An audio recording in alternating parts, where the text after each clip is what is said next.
Сәлем достар. Бүгінгі найдайтын асымыз көксеркеден стейк. Бұған басы керек ингредиент бұл көксерке балығы, яғни судак.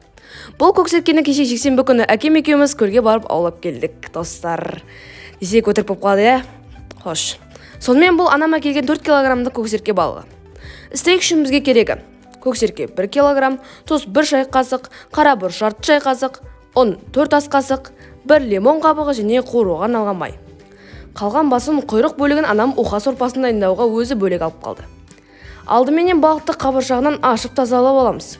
Одан кейін, мына балықтың уылдырығы мол екен. Мұны да анам кәдесіне жаратар. Маған керегі стейк үшін балықтың кеуде тұсының еттері ғана. Қуырылған балықты нәзік және қытырлақ етіп жасау үшін көксерке қыңқасын кесіп, шайып, стейктерге кесіп, кептіріп, тұздап 20 минутқа қалдыру керек. Стейк қызарған және қытырлақ болу үшін панировка дайындаймыз. Ұн, тұз, бұрыш және лимон қабығын араластырамыз. Балықты панировкаға аунатып аламыз. Ыстық табаға май құйып, қатты қызған кезде балық кесектерді саламыз. Қытырлақ қыртысты қалыптастыру үшін қақпағын жаппай жоғары отта қуырамыз.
Кесек еттерді аударып, екінші жағынан қуырамыз.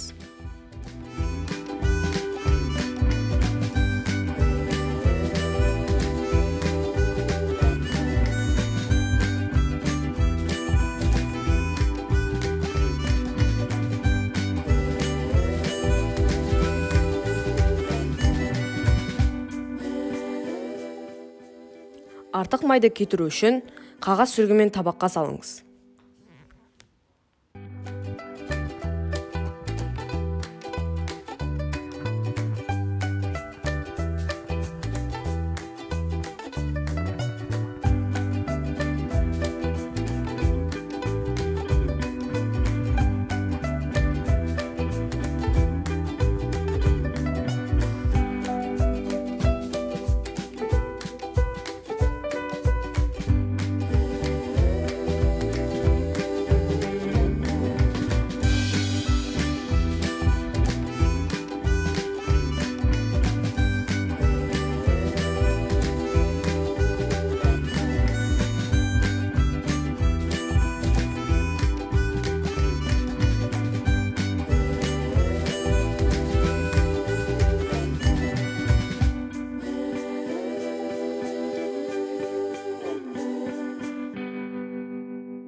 Міне сонымен нәзік қытырлақ, дәмді қуырылған көксерке стейкі дайын.